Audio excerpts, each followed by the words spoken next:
Una cosa che mi sono chiesta nell'ultimo periodo per più o meno ovvie ragioni è perché quando le persone che amiamo ci lasciano, sentiamo ancora un legame con loro. Anche se ci hanno fatto soffrire, anche se abbiamo capito le loro ragioni, anche se siamo d'accordo con la rottura, perché c'è ancora questo legame che ci tiene incollati a loro? Cioè per qualche motivo non riusciamo a lasciare andare e ci sentiamo di dover ancora ricevere qualcosa da parte loro. Questo viene definito spesso come chiusura, anche se secondo me magari in inglese ha più senso, closure. Al solito non voglio fare la British, però ci sta come parola closure. Però è davvero così, cioè davvero sinceramente abbiamo bisogno di questa closure, questa chiusura per poter andare avanti. Cos'è che effettivamente ci manca dopo una rottura? Questo video è per chiunque abbia bisogno di una risposta dopo una rottura. Tutti i pensieri cominciano ad accumularsi, tutte le motivazioni cominciano ad accumularsi e non riesci a trovare il motivo, la motivazione, continui a pensare che se succedesse una specifica cosa riuscissi ad andare avanti. Se questa persona ti raggiungesse per dirti determinate parole o semplicemente una motivazione, riusciresti ad andare avanti. E sebbene una parte di me sia ancora convinta, non posso credere di non poter andare avanti se non dovessi mai ricevere queste parole, perché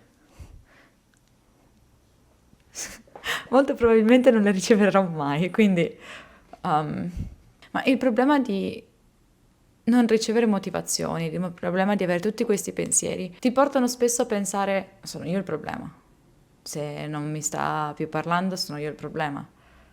Non sono stata indispensabile. Tema che ho affrontato ieri con la psicologa sul perché ho bisogno di risultare indispensabile alle persone così che non mi lasciano. Per quanto questi pensieri voglio ammetterli, voglio che siano validi, voglio ascoltarmi, voglio più che altro capire perché li penso, non penso che una chiusura da parte dell'altra persona possa effettivamente aiutarmi. Non so in che situazione tu ti possa trovare in questo momento. Magari una persona alla quale tenevi tantissimo, che sia un innamorato, che sia un amico, che sia un parente. Magari anche tu non riesci a fare nulla senza pensare a loro. Fai un qualcosa e dici, ah, anche a lui piaceva fare questo. Fai quest'altro, ah, anche a lei piaceva tanto andare a correre. Ah, anche lui diceva sempre cavallo, non so. E che sia odio o semplicemente un pensiero vago che continua a perseguitarti, è sempre lì costantemente presente. Perché effettivamente quando una persona che pensavi avresti avuto nella tua vita per il resto della tua vita ti lascia, ovviamente tutto cambia. Ovviamente tutti i piani che ti eri fatto per il futuro, dove andare a vivere, quanti animali avere insieme, il nome dei figli, ovviamente tutto quanto si frantuma. E quindi ti viene da chiedere, ma solo io? Solo io credevo in questo futuro? Solo io veramente ci tenevo a chiamare i nostri figli in quel modo?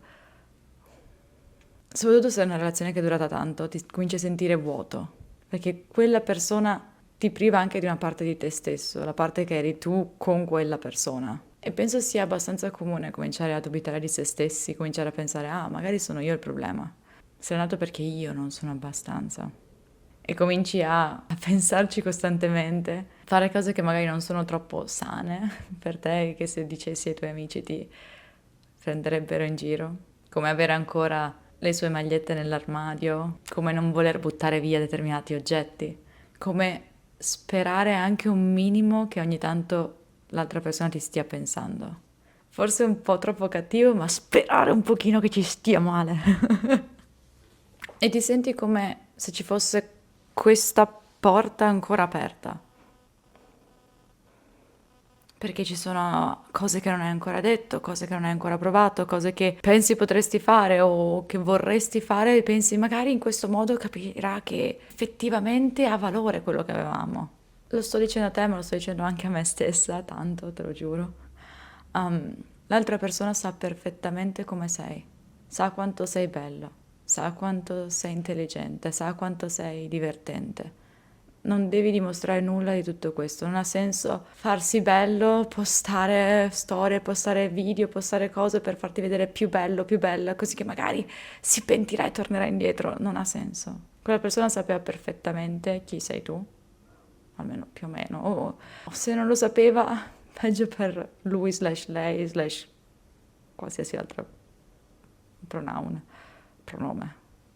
La cosa più importante è che il loro disinteresse è la chiusura che stai cercando. Il fatto che una persona alla quale tu tenevi veramente tanto non è più interessata a te, quella deve essere abbastanza. Il modo in cui ti ha trattato è la chiusura. Le volte in cui non ti ha risposto al telefono, i messaggi a cui non ha risposto, tutte le mancate risposte sono una chiusura.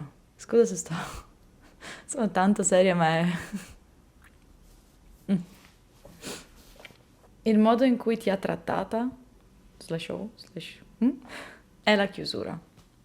E ti giuro che, anche se io lo so perfettamente, tutto questo lo so, è difficile comunque continuare a cercare una chiusura. Comunque so che vorrei ricevere un messaggio, so che vorrei ricevere una chiamata, so che vorrei sapere, vorrei avere qualche informazione in più.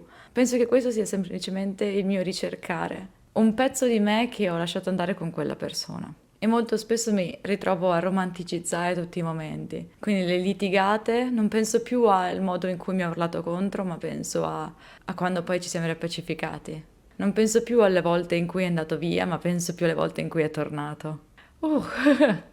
E non vogliamo lasciare andare perché sappiamo quello che abbiamo provato. E ancora un po' credo nel fatto che se continuo a dimostrare quello che ho provato e che continuo a provare, magari le cose cambieranno, ma le cose non cambieranno. Le cose non cambieranno.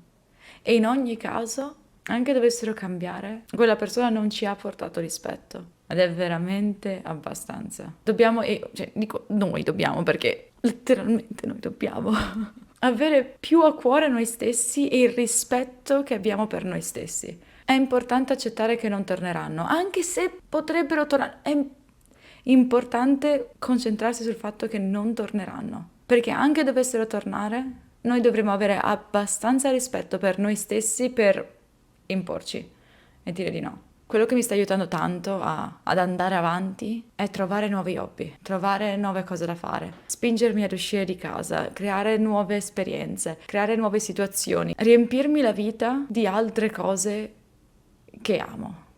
Più continui a cercare una chiusura, più continui a lasciare una porta aperta e continui a illuderti che potrebbero tornare. E non stai effettivamente vivendo perché continui ad avere quella porta aperta, quegli spifferi che continuano a passare. Ogni tanto sta a te chiudere direttamente la porta, senza messaggi, senza nulla, il accettare e chiudere quella porta.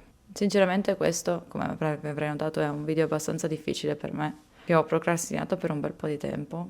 Me ne ho parlato in quest'altro video, di come procrastino queste cose. In bocca al lupo. Ciao.